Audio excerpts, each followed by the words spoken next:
Commander Verlake stood on the command dais of the Iron Maw, his 4 eyes fixed on the burning planet below. Viridia Prime, once a jewel of green oceans and silver cities, now a smoldering wound in the void. Smoke curled from its continents like dying breaths. The final stand of the coalition of free systems was crumbling, and Verlake could taste victory in the recycled air of his ship, cold, clean, and certain. The Qatari hegemony did not celebrate.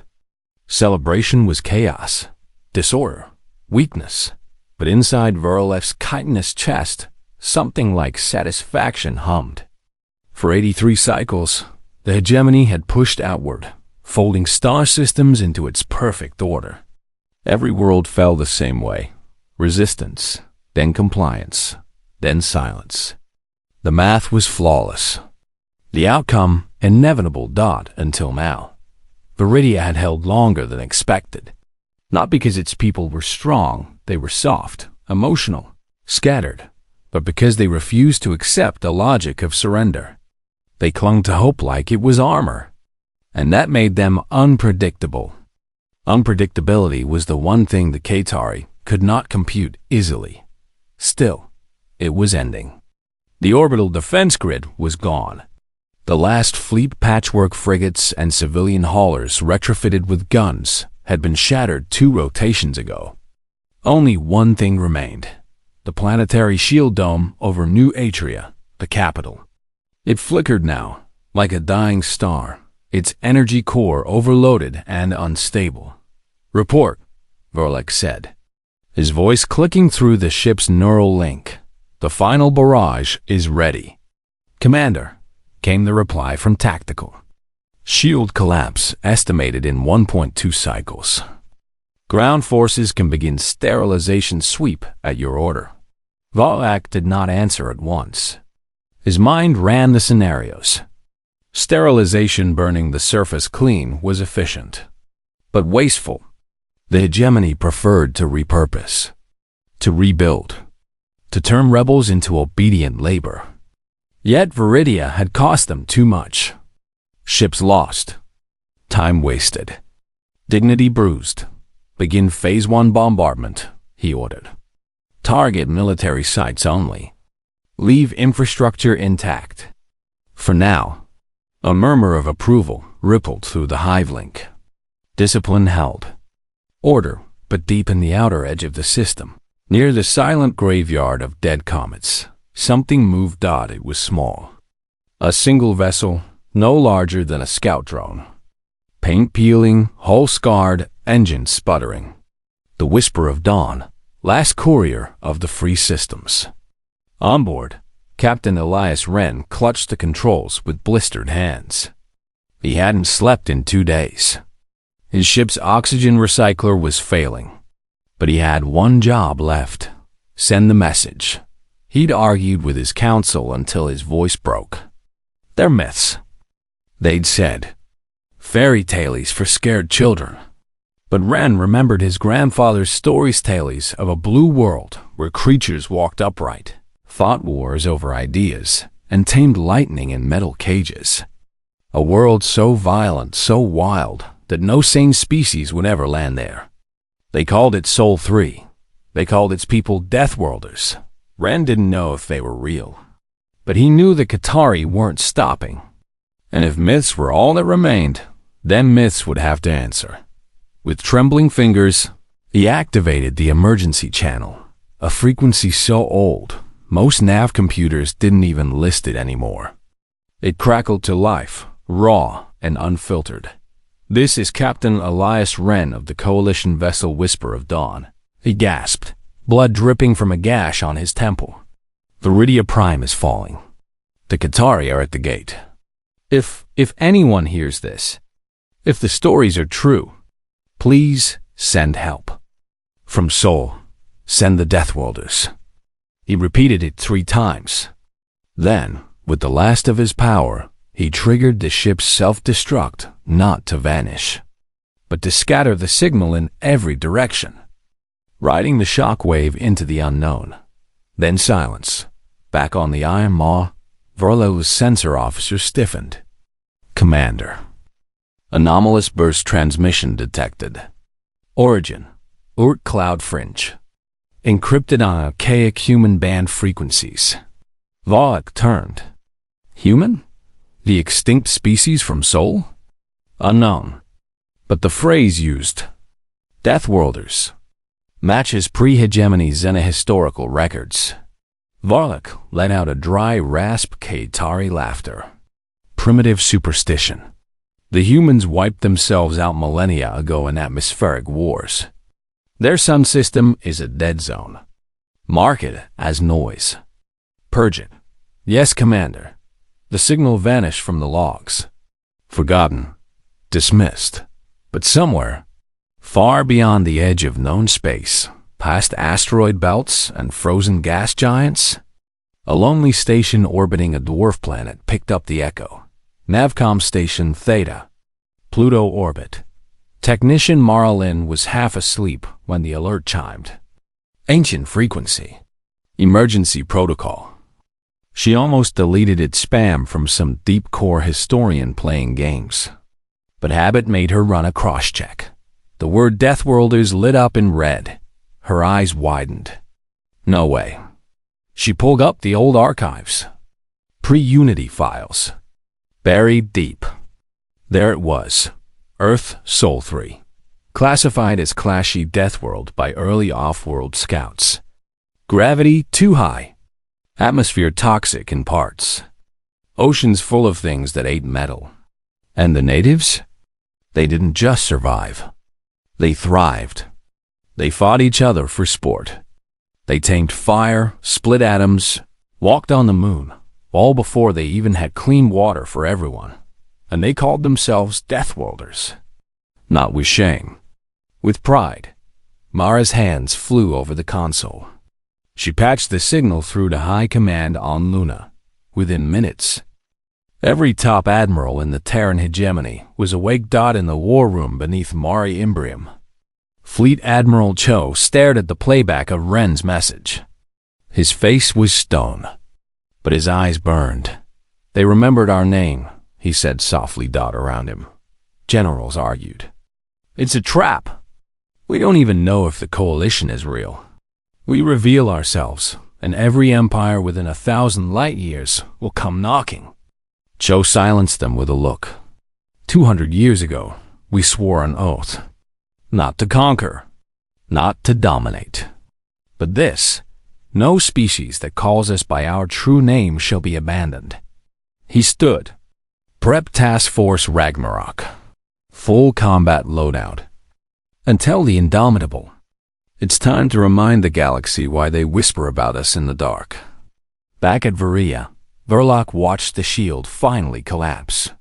Flames rose from New Atria. His ground legions descended like silent angels of order. Victory was his . He did not know that. At that very moment, 50 human warships were powering up their drives in the cold dark beyond Pluto, engines humming with restrained violence. Hulls scarred from asteroid mining wars and Martian dust storms.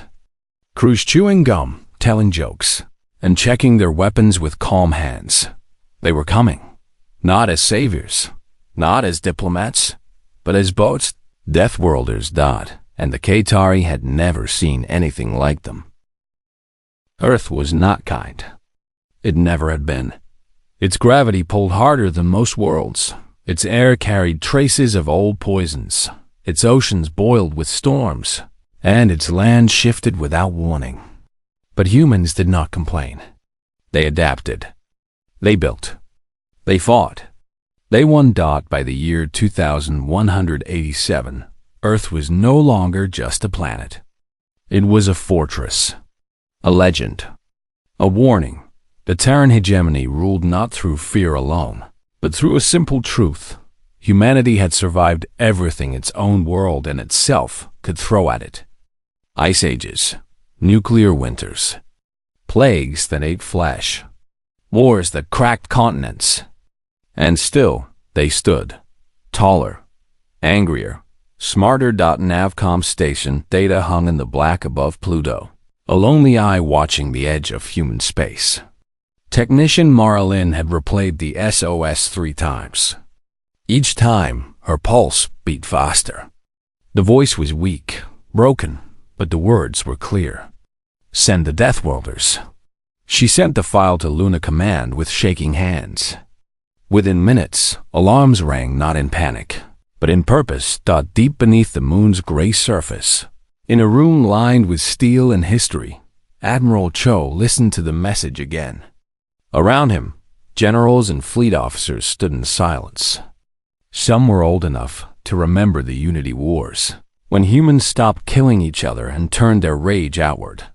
The signal is real, said General Reyes, her cybernetic eye glowing faintly. But Sol hasn't broadcast its location in over a century. If we respond, the whole galaxy learns where we are. And if we don't, said Cho, we become the thing we swore we'd never be, cowards hiding in the dark. He walked to the wall screen. On it glowed a map of human space, Mars, armored in red rock. Titan, humming with fusion plants.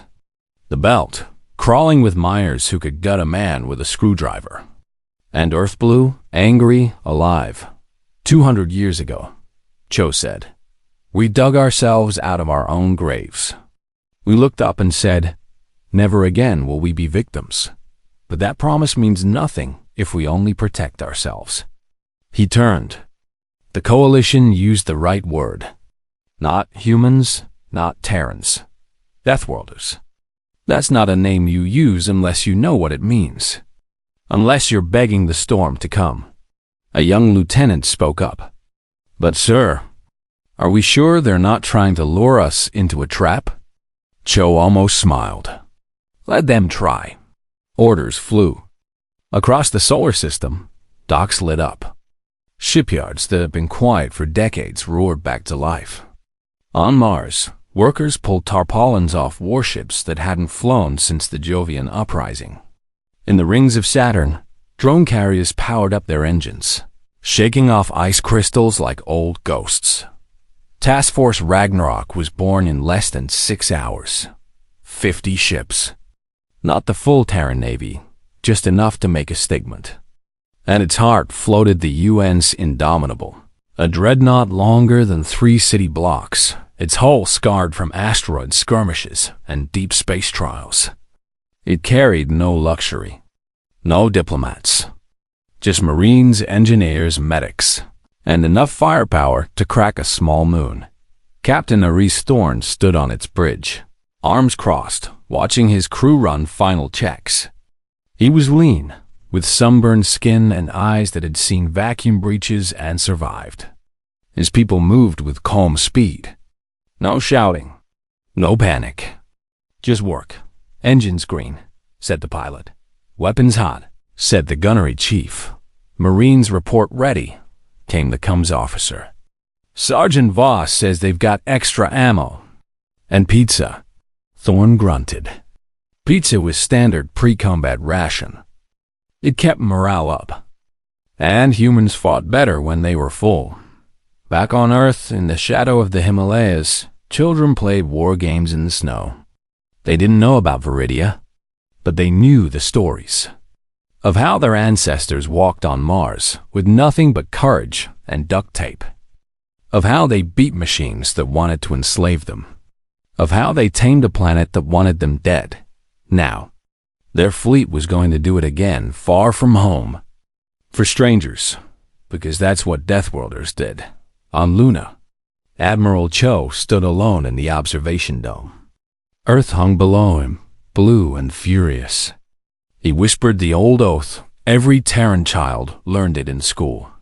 We do not start wars, but we end them. At Navcom Theta, Marilyn watched the fleet assemble on her screen. 50 bright dots against the endless dark. She thought of Captain Wren, dying alone in the void, sending a cry into nothingness. And now, that cry had been heard. The Indomitable's comms officer patched through a final message to all ships. Remember who we are, Thorne said, voice low but clear. We're not heroes. We're not monsters. We're the thing that shows up when the monsters think they've won. A cheer rose not loud, but deep, like thunder under stone. Then, one by one, the ships opened their slipstream drives. Space bent. Light twisted. And in a flash of blue-white energy, Task Force Ragnarok vanished from human space. They jumped not with elegance, but with brute force using chaotic math that made alien II systems crash.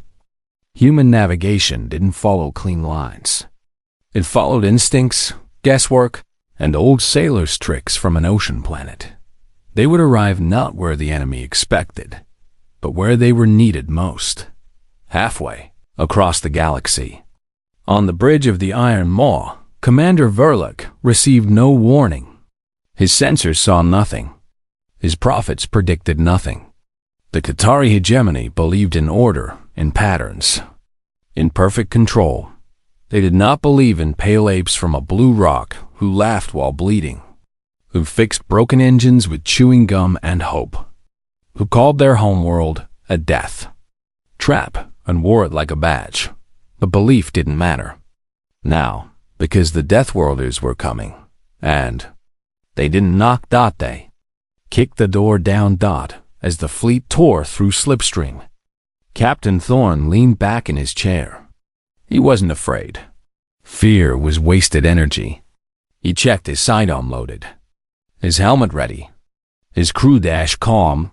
Somewhere ahead. A world was dying. And humanity, for all its flaws, had never been good at watching people die when they could stop it, even if those people were strangers, even if it cost them everything. The stars blurred outside the viewport. The hum of the drive filled the ship like a heartbeat.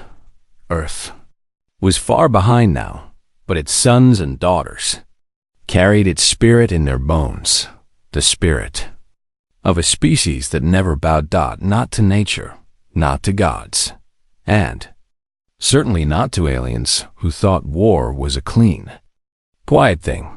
War to humans was messy. Loud. And very, very personal. The fleet raced on, silent and sharp, like wolves in the night. Soon, the galaxy would learn the truth. The Deathworlders weren't a myth. They were a promise, and promises, once made, had to be kept. Space around Viridia Prime was quiet. Too quiet. The Qatari fleet floated in perfect formation, like statues carved from black metal. Their victory was near. The planetary shield was gone. Cities burned. Resistance was broken. Commander Verloc allowed himself a moment of stillness. Order had been restored. Then the sky tore open, not with a neat slipstream jump, the clean, controlled kind the Qatari used, but with a violent rip, like fabric shredding. Blue fire flashed. Space itself seemed to scream. From the tier came 50 ships. They did not line up. They did not announce themselves. They simply appeared and attacked. The lead ship, massive and scarred, fired before it had fully exited slipstream. A single tungsten rod, longer than a city street, shot forward at a third the speed of light. It struck the Qatari Orbital Command Station. There was no explosion, just a flash, then silence. The station vanished, turned to vapor by kinetic force. Alarms blared across the Qatari fleet. Unknown vessels. Origin unknown. Weapons active. Verloc's mind raced. This made no sense. No species jumped this deep into enemy space without scouts. No species fired before speaking. No species moved like this, wild, fast, unpredictable. Identify them.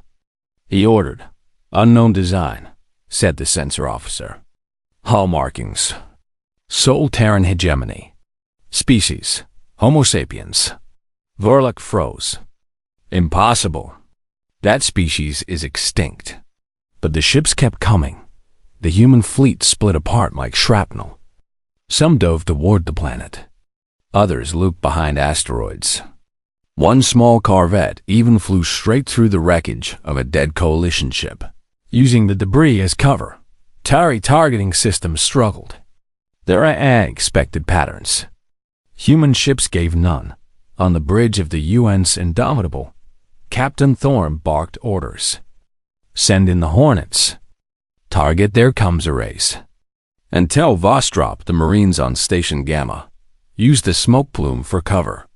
Aye, sir, came the reply. Sergeant Kirova stood in the assault bay. Her armor scuffed, her face painted with black stripes, old Earth tradition. Around her, 20 Marines checked weapons, shared gum, and joked about who owed who credits. Remember, Vos said, they think war is clean. We're gonna teach them it's dirty. The drop pods launched. They streaked down like falling stars, punching through the thin upper atmosphere of Viridia.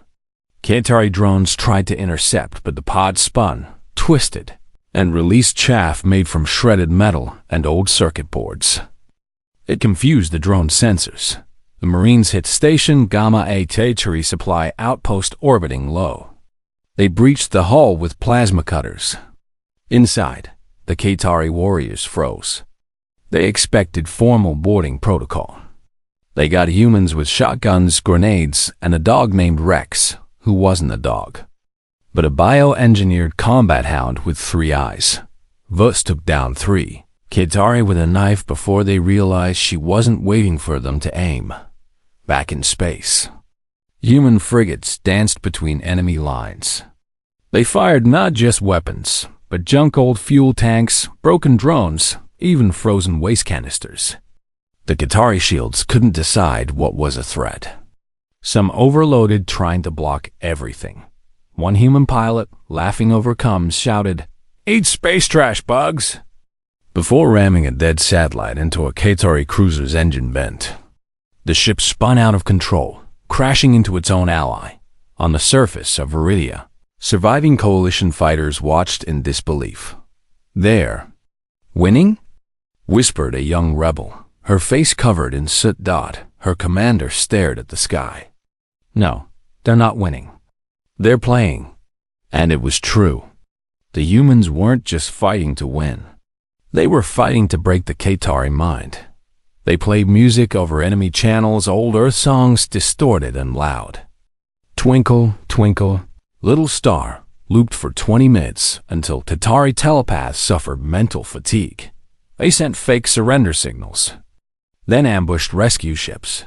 They repaired damaged human ships in mid-battle, welding hull plates while under fire, using spare parts from dead enemies. One engineer on the Indomitable famously fixed a broken reactor with duct tape. Chewing gum and a prayer to Saint Elan, a joke saint. But they swore it worked. Commander Verloc watched his fleet fall apart. Ships lost. Communications jammed.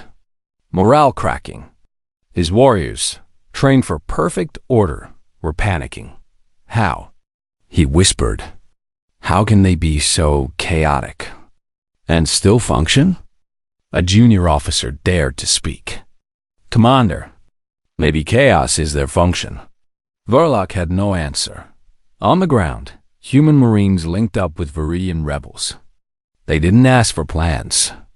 They just handed out weapons and said, "Show us where they hurt." The rebels led them to a Katari command bunker. The humans didn't blast the door.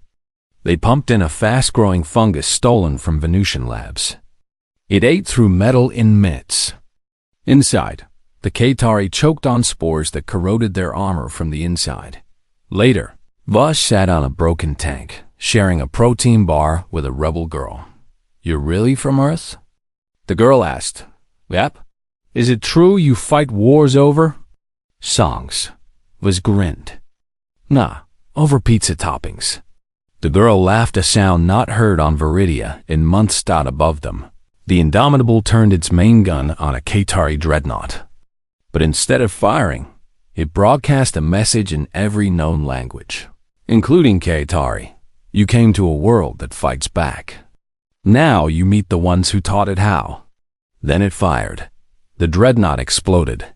The tide had turned, not because humans had better tech, not because they were stronger, but because they refused to fight the enemy's war. They fought their own. Messy, loud, brutal, and alive. Qatari ships began to retreat. Not in formation. In fear, Verloc watched his perfect war fall apart like sand through claws. He had faced logic. He had faced strength, but he had never faced madness with a purpose. And that, he realized too late, was the most dangerous kind thought as the last Qatari carrier fled. A human corvette chased it not to destroy it, but to paint a symbol on its hull with spray drones, a skull, with a grin dot the old Earth sign for "We're coming for you next." Back on the Indomitable, Captain Thorne allowed himself a small smile.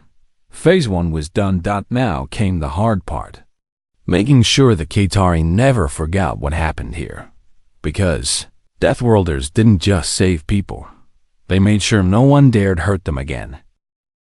The Qatari High Synod met in the heart of their homeworld, deep beneath crystal spires that had stood for 10,000 cycles. The air was still, the light soft and blue.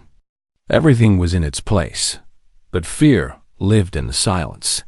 Commander Verloc stood before the Synod, his carapace scarred, his mind shaken. He had returned from Viridia not in victory, but in shame. Behind him, on the great screen, footage played, human ships weaving through fire, Marines laughing as they stormed enemy stations, a dreadnought firing while its crew argued over snack rations. "This is not war," said Elder Zen, voice trembling. "This is madness." "No," Verloc replied. "It is something worse. It is adaptation." The Synod had always believed war was a science, clean, predictable, a matter of numbers and timing. But the humans did not follow rules. They made new ones in the middle of battle. They turned weakness into weapons. They used broken things to break stronger things. "We must respond with overwhelming force," said Warlord Kex. "Deploy the Void Reapers. Glass Viridia. Let nothing remain." The Void Reapers were the hegemony's final answer, planet-killing warships, each armed with gravity lances, capable of cracking a world's core. They had never been used. Until now, 3 Reapers launched from the outer shipyards. Their black hulls drank the light.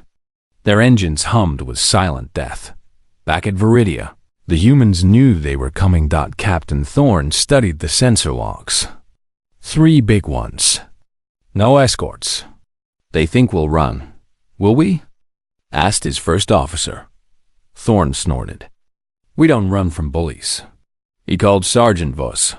"Time to get ugly." On the surface, humans and Viridians worked fast. They didn't build walls. They built traps. They rigged old buildings with explosives. They flooded tunnels with acid mist from salvaged Qatari fuel cells. They trained rebels to use human rifles, simple, rugged, deadly. In orbit, the Indomitable and its fleet did not form a line. They scattered. When the Void Reapers arrived, they expected a final stand. They got a swarm. Human fighters small, fast, and cheap dove at the Reapers like angry hornets. They didn't try to destroy them. They targeted the sensor arrays, the heat vents, the targeting lenses. One pilot even flew his ship into a Reaper's exhaust port, blowing his engine just to clog the system. The Reapers slowed. Confused. Then the real attack came. Human destroyers fired not missiles, but thousands of drone pods. Each pod burst open, releasing tiny machines that clung to the Reaper hulls like metal ticks. They didn't explode. They hacked. Human engineers had studied Qatari code during the fighting. They found patterns, weaknesses. Now, the drones fed false data into the Reapers' minds. Fake planet locations, false fleet positions, even fake surrender signals. From their own command, one Reaper fired its gravity, lance into empty space. Another locked onto a Qatari supply ship by mistake and tore it in half. The third tried to retreat, but human Marines had already boarded via magnetic grapplers. Inside, Sergeant Voss led her team through dark corridors. The Reaper was built like a temple, clean, wide, silent. But humans turned it into a slaughterhouse.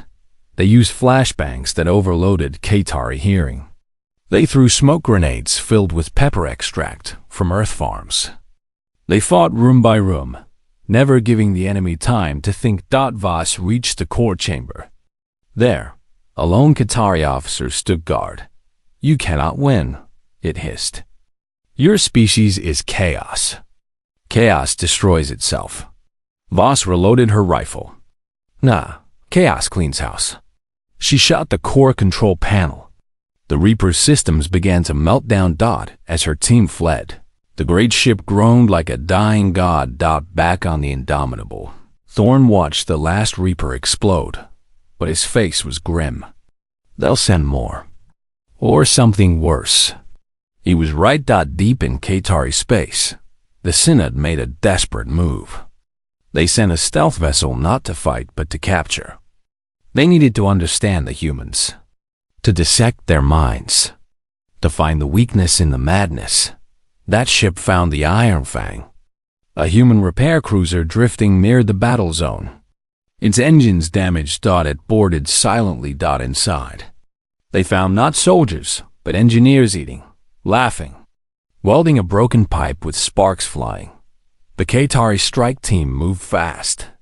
They stunned the crew, took control of the bridge, and seized logs, weapons, even food packets. But in the chaos, one human, a young tech named Jevi, pressed a hidden button under his seat. It sent a single ping to the Indomitable, and it unlocked the ship's self-destruct, not to destroy, but to trap.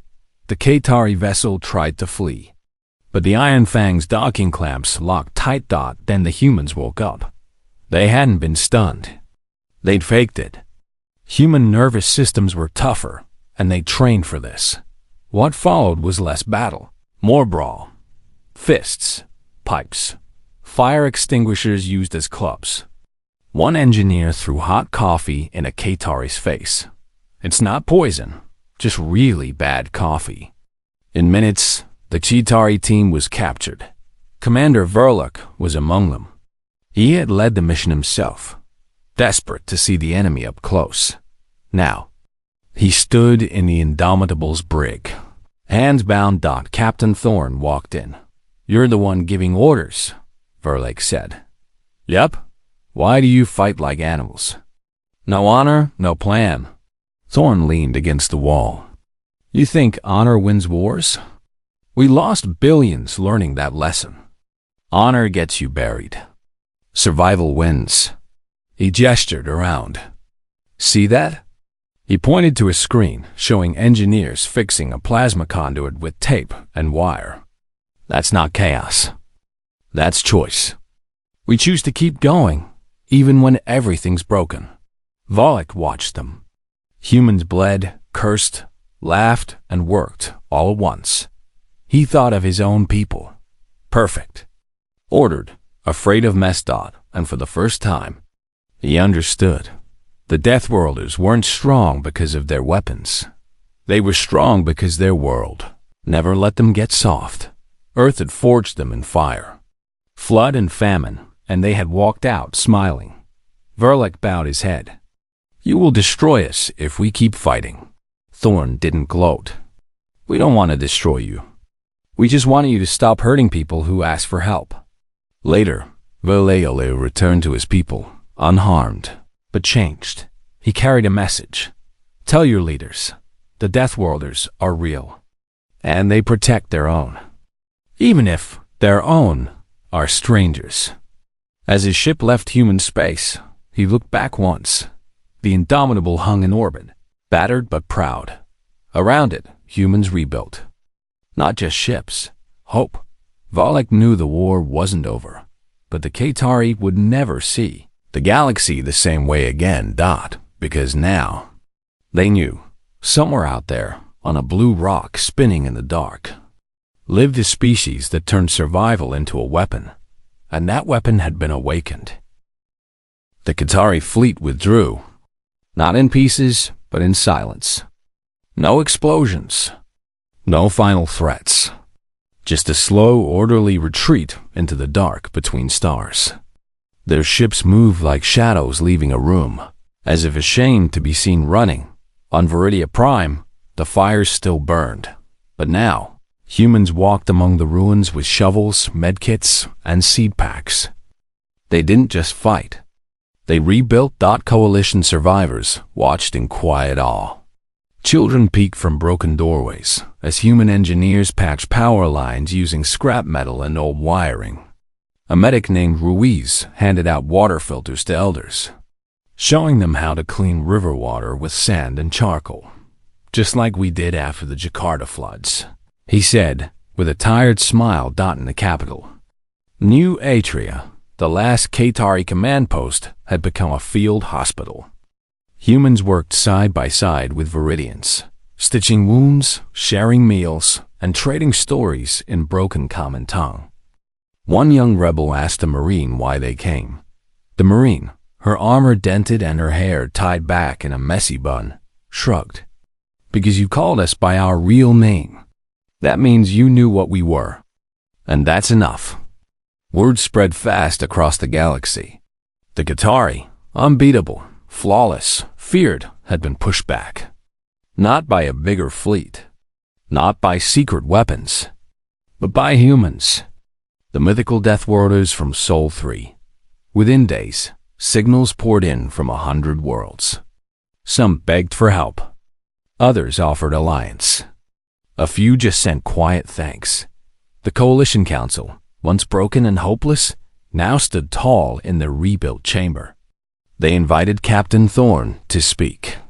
He came alone, in a clean uniform with no medals. "We don't want your seats," he said simply. "We don't want your treaties. We just ask one thing. Remember who answered your call." The council leader, an old Viridian with one cybernetic eye, bowed low. "We will tell our children, and their children, that when the sky went dark, the Deathworlders brought the dawn." Thorn nodded. Then he handed her a small data crystal. "This has Earth's coordinates. Use it only if you mean it." He turned to leave. "Wait," she called. "What do we tell others about you?" He paused at the door. "Tell them we're not monsters. We're not gods. We're just people from a hard world who don't like bullies." Back on the Indomitable, the crew prepared to leave. The ship was battered hull scorched, engines groaning, but flying. Marines cleaned their gear. Engineers patched leaks. In the mess hall, someone played an old guitar, singing a song about oceans and stars. Admiral Cho sent a message from Luna. "Task Force Ragnarok mission complete. Return home." But before they jumped, Captain Thorn ordered one last thing. On every surface the Qatari had touched, on ruined towers, on dead warships, even on the hull of the last Void Reaper, they left a mark. Not a name, not a flag, just a symbol, a simple skull with a grin. Not to scare. To warn. We were here. We saw what you did, and we'll come back if you do it again. As the fleet gathered for the return jump, a small ship approached the Coalition science vessel. It carried Commander Vrolak. He asked to speak on the Indomitable's observation deck. He stood beside Thorn, looking at the broken world below. "My people believed order was strength," Vrolak said. "We thought chaos was weakness. We were wrong." Thorn sipped black coffee. "Chaos isn't strength, but it's freedom. And freedom fights harder." Vrolak handed him a sealed scroll reel paper, not data. "The Synod has declared a ceasefire.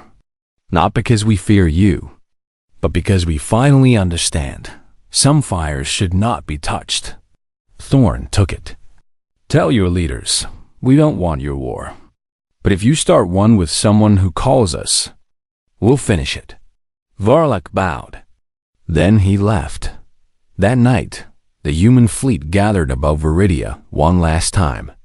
Below, fires lit the cities, not from bombs, but from cooking stoves, street lamps, and hope. Then, one by one, the ships opened their drives. Space bent. Light stretched. And with a final flash, they vanished toward home, but not all of them. The indomitable lingered. Captain Thorne stood on the bridge, watching the stars. "Sir?" asked his comms officer. "We're getting a signal, weak, encrypted, from the galactic core." Thorne didn't turn. "Play it." Static. Then a voice, cracked and desperate. "This is research vessel Astra's Hope. Qatari forces are gone, but something worse is here. Machines, ancient. Waking up, they're hunting all life. If anyone hears this, please send help." The voice faded. Silence filled the bridge. Then Thorne smiled. A small, tired, dangerous smile. "Patch it to all ships," he said, and prepped a long-range drive. "Looks like we're not going home just yet." Far away, on Earth, children looked up at the night sky. They didn't know about Viridia, but they knew the stories.